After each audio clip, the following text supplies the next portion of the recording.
If you want to grow your plumbing business, you're going to have to find a constant source of leads. The best way to do that is to get your website ranking at the top of Google. In this video, I'm going to show you my 6-step process for easily ranking plumbing websites. Stick around to the end and I'll show you exactly how it's done. My name is Rich. I'm the CEO of Vibra Media. We're an SEO and backlink building company. And if you need some help with your SEO at any point in this video, feel free to reach out to us in the link in the description. What is SEO? SEO is search engine optimization. It's the process of getting a website to the top. And the reason that this is one of the best marketing channels that you can have for your business is that the type of customer that comes through Google is what we call a very high intent customer. They've already decided that they need the service that you're promoting. In this case, somebody knows that they need a plumber. They're actively searching for that. And all you have to do is get in front of them, and then they're going to either submit a lead on your website or contact you via the phone. Okay, so going on to the first step of this. The first thing we need to do is something called keyword research. Keyword research is the process of finding common terms that people search in Google that we'll want to optimize our website for. The way we do that is through a tool called Ahrefs. This has lots of data about what people are searching on Google. What we do here is come to the program and we go Keywords Explorer, plumber, and then matching terms. Here we can see there are lots of different searches with the word plumber in. Everything from plumber London, emergency plumber in Birmingham. There's some more informational searches like plumber salary, etc. So what you'd want to do is find your location and look at the search terms around there. For example, if we're in Birmingham, we can modify this to type in plumber Birmingham. We can see there's different searches for different types of services that you might offer. Plumber Birmingham, emergency plumber in Birmingham, and you could repeat that with all the different sub areas within Birmingham that you service. So let's look at Birmingham. So there's 900 searches per month. So that's a decent amount of search volume. You're going to get a really good amount of business if you can get in front of this. When I down here so this is the search results, we can see that, okay, there's the big guys out there, Check a Trade, Trusted Traders, Trust a Trader. Yeah, we want to be listed on there because if people see us on several different links, they're going to see us as the authority, the go-to business in this market. But then actually when we down here, there's some really interesting businesses. We've got like one here that's a DR1, one that's a DR3. So what DR means is it's a score from 0 to 100, which basically says how powerful a website is. So something like a DR1, that's not powerful at all, meaning it's going to be very easy to beat that website. Something like a DR90, say Check a Trade, that's really difficult. That's one of the best websites out there that you're going to be able to find. So that would be hard to beat, but we can see that within these top 10, there's a lot of low DR ones, low DR websites. Same here on emergency plumber, but Birmingham, this is even better. We can see that there's even more DR ones here, DR20. So yeah, this is a really good term to go after. And if you think about it, emergency plumber Birmingham, that's going to be somebody calling with a very high intent. If it's an emergency, you're going to be able to probably charge more and you're going to get the business quicker. Okay, so step 2. So once we've got our keywords, we want to note that down in a spreadsheet. We'll come back to that later because that will help us build out our website. Next, we want to do some competitor research. We want to search for our competitors in this market and understand all of the different inputs and the aspects of their SEO and understand what we need to do to beat them. So going back to emergency plumber Birmingham, we can see that Jack the Plumber is one of the easier ones to beat here. He's quite high up. So let's take a look at him. And the things that we're looking to understand. First is what keywords are they ranking for? So we'll go here and we'll go to organic keywords. And what we can do is add any keywords that we didn't have from our initial keyword research into that document as well. So we might find extra areas or extra keywords that we've not covered here. The next thing we want to do is check how many backlinks do they have. So we can see here they've got 16 backlinks, and I'll get into more detail about what backlinks are and how you build them later in the video. But for now, we can just note that down that we need to have more than 16 backlinks, which by the way is something that is extremely achievable. Then we're going to understand how many pages. They have literally 4 pages. 2 of those aren't even ranking. So guys, this is going to be super easy to outrank this competitor. Finally, how many reviews do our competitors have? So let's go to Google or type in our keyword that we're going after, so emergency plumber in Birmingham. Then we're going to go down to what's called the local results or the map results. In the map results, and again, I'll go into this in more detail shortly, but one of the key ranking factors is how many reviews a business has. So here we're going to need between 100 and 150 reviews to beat these competitors, which might seem a lot, but if you start putting in the processes for collecting these reviews now, you can over time really start to beat these competitors. So now we've got the lay of the land, we understand how competitive everything is, we can move on to actually starting to implement some of this strategy. So number 3, on-page SEO. On-page SEO refers to the optimization that we're going to do to your actual website. Don't get too intimidated by this. It can feel a bit scary because it's often maybe a little bit technical, but if you have somebody that's developed your website, you can use all of this to guide them into what needs to be doing. So the first thing we want to do is start to develop dedicated landing pages. Using our keyword research that we developed in stage 1, we want to start to implement dedicated pages for those specific keywords. So for example, we'll maybe have our homepage about emergency plumber London, emergency plumber Birmingham,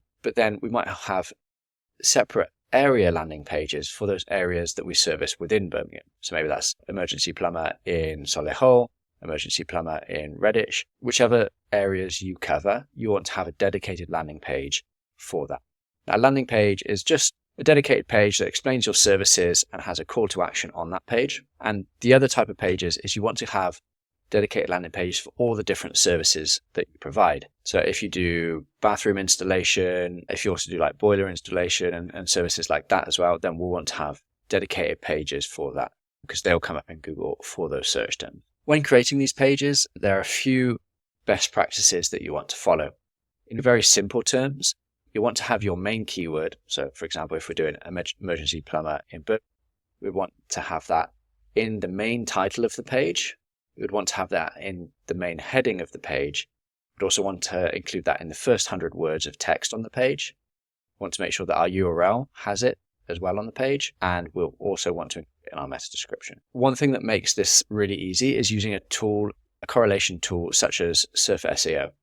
They will take your keyword and they'll analyze the top 10 results in Google, and then they'll tell you how many words do you need to write for this page, how many times do you need to mention your keyword, how many images do you need, etc., etc., and they'll give you a nice score to tell you how well you're doing. So that makes it very simple. Next up is Google My Business. So if you remember back at the start of the video where we talked about getting reviews and getting in the map pack, in this stage we're going to talk about how to do that. So the first thing to do is go and sign up at Google My Business. When you do that, fill out the profile. So make sure it's at 100% being filled out. So you want a good description, you want to make sure your categories are filled out, your services, your opening hours, etc. The next thing you want to do is add photos. Not only does this help with your ranking, but it also helps with customer conversion, because if they can see photos, you've got a very professional looking van and uniform and all of these things, then they're going to be more inclined to reach out to you because you're more trustworthy, more professional. Finally, as I initially mentioned, getting reviews is one of the key ways that you get ranked in these local results. There are 2 ways that I like to get reviews. The first is to ask all of your repeat and loyal previous customers that you've serviced, go back to them and ask if they can give you a review. If you've done a good job, they will most likely be happy to do. And the second thing you can do is ask ongoing customers. If you have employees, then incentivize them to do it as well. So maybe you give them a little bonus, a gift card, cash bonus, something like that, each time that they get a review. And that will help grow your business. So it's a really good investment to make. Okay, so we've done our research, we've got our website set up, and we've got our Google My Business profile action. The next thing we want to do is write some blog content. So blog content is important for a couple of reasons. The first is from SEO perspective, it helps Google understand what our website is about and sees us as an authority, so something called top authority. From a customer acquisition point of view, if we're creating content for buyers that are higher up in the buying cycle, so maybe they're researching about a certain problem. Why is my making a sound? Or maybe different aspects about bathrooms. Then maybe at some point they're going to actually want to replace their boiler or install a new bathroom. So if we can get them earlier on before they've made that decision, we can get them to know our brand. We can maybe capture some information about them while they're on our page. And we can also, further down the line, use something called retargeting ads on, say, like Facebook and Instagram to get them to remember about us and call us when we get. But that's advanced. So for now, what we just need to understand is how many blogs do we need to write, what we should write about, and how do we do that. So how many articles? The first thing you want to do is go to your competitors' websites.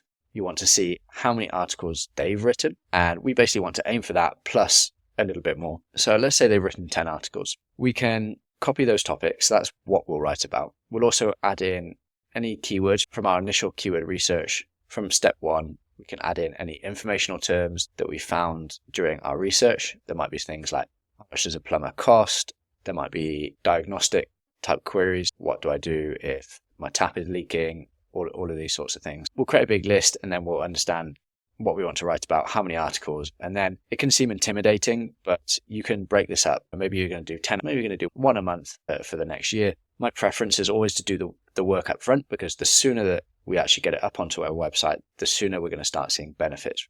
And remember, whenever you're writing these articles for your blog, just follow these simple rules or use a correlational tool like Search for SEO. Now, on to step 6. This is probably the most important aspect of ranking on Google. Once we've got a great website, the thing that's really going to set us apart from our competitors is building backlinks. Backlink is a link from another website going to our website, but those links are not all created equally. A link from a really big publication such as The Sun is going to be far more valuable than just a link from a local blog. This comes down to that score that I was telling you about, domain rating or DR. The higher the DR, the better the link. So let's talk about the types of backlinks that are available to you and how you might get them. So I've come up with this concept called the SEO link building pyramid. We're going to start at the bottom of that pyramid with foundational links come from your social media profiles, such as Facebook, Instagram, etc. So you want to make sure that all of those are set up with a link in that pointing back to your website. The next is directory citations. So these are listing on websites such as Checkatrade, Yellow Pages, Yelp, all of these different websites, because they will help boost our rankings, but it's also a trust factor to Google. They expect to see that we have our social media profiles up, we are on directories. So that's why I call this foundational links, because really the absolute base of our link building strategy. They're very easy and quick to do. You can either do it free for yourself, or that we can also do that for you. Next is relevancy. So this is the next tier. And this is where we're trying to get articles on other people's websites. These are called guest posts. So we'll go to another website. We will usually pay to be in an article on their website, and they will give us a link back to our website. Similarly, we can do that where we just post our link in an existing article. Again, this is a paid option in most cases. And finally, what really sets a link building apart is the top tier, authority. This is where we're doing public relations to get links in major websites back to our website.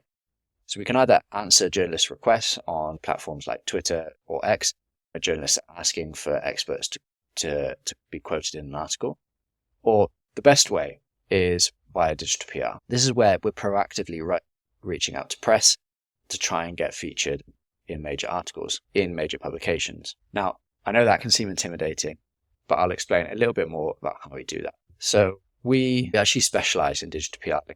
It's what helps us get our clients ranking, just because these links are so good that it really helps us compete, especially when we're working in local areas such as Birmingham, where a lot of your competitors won't even have heard of this. So it's just a really good way to leapfrog them. So here's an example. We were working with a client in this industry, and what we did was we came up with some expert commentary, some expert insights from them, and we sent them to journalists. So here's what we did. We had expert reveals the perfect temperature to keep your bathroom warm to avoid mold as the colder season starts. It was very well timed because obviously it was the start of winter. And these major publications love this sort of story where they're quoting some sort of expert to do something that their readers might resonate with. Nobody wants mold in their bathroom. It's extremely gross and annoying. So it's a topic that really resonated with a lot of publications. And so this company, they bought 10 links from us, but we delivered 24. So they got really good value for their money. And you can just see some of the publications that we managed to get them in. Got them in the Mirror, the Sun, the Express, Online, Daily Start, Daily Record. So all of these are like some of the major publications here in the UK. And you can check the DR, where there's 2 DR90. So it really is some of the top websites out there. There's several DR80 in there as well. So very happy with that order, as was the customer. So if you want us to do that for you, just reach out. We're more than happy to have you get featured in these publications too. So now that we've answered the question around what types of links there are, we're going to understand how many links do we need to build. So if we go to our competitors, then we can look at how many links they have, and that will help us understand what sort of links that we need to build as well. So this competitor that was ranking for Emergency Plumber Birmingham, they have 204 links, which probably seems really scary, but it's actually not too bad. The first reason is probably half of these are going to be really poor quality scraper sites that we just won't need to replicate. So maybe say we have to get 150 links here. The next thing that they'll have is they'll have lots of directory listings. So you can see here they're listed on the Reddit Advertiser, they're listed on construction.co.uk, tradesmenup.co.uk. So in a whole bunch of directories. And like I said, these are the easiest types of links to build. Yeah, we could build 100, 150, maybe up to 300 different directory links for really just a few £100. So that's exactly how we'd start. We'd understand how many directories they're on and try and replicate that, plus maybe 50% more. The other thing we can see here is it looks like they've been doing some guest posts on people's websites. So you can see here, they've got one on mechanicalbooster.com of what is a boiler, different types of boiler. So we understand how many posts they've done on other people's websites and how many, what sort of DR they have. And then we'll try and replicate that. And again, go an extra step further. Now, the one thing that I don't see on their results is they don't seem to have any press mentions. So if I was competing against this company, I would be really excited to see that, because that gives us such an opportunity to really outrank them. If we can get featured in like the Sun, the Mirror, etc., like we did with that case study client, this will hopefully really help us, this client. Hopefully that'll give you an idea of how many you need to build once we understand what our competitors have done, how many links of each type they've built, which DR, and then we can replicate what they have, plus a bit more. If that seemed a bit complicated for you, either we're happy to do that for you, or we can also do a free audit. So click the link in the description and our team will do a free backlink audit to help you understand how many links you need to build and what type. Now you have everything you need to get your website right on Google. There are a few parting tips that I want to give you. The first is this is a long-term process. Not only does it take a while to get all of the content, all of the website, all of the backlinks completed, but once that is done, it does take Google a while to pick that up and start rewarding you for your hard work. But if you are consistent with it and patient, you will definitely see an increase in rankings and start to see that nice flow of leads coming through to you. I like to recommend for anyone getting started is to come up with a plan of action. How many posts are you going to do per month? How many links are you going to build? How many reviews are you going to aim to do? And this will just help you keep you accountable, keep you on track. But if you want somebody to handle it all for you, feel free to reach out to me. The link is in the description and we'll handle it all for you. So just book a call or get in touch via the website and we'll handle that. I hope that helps and good luck.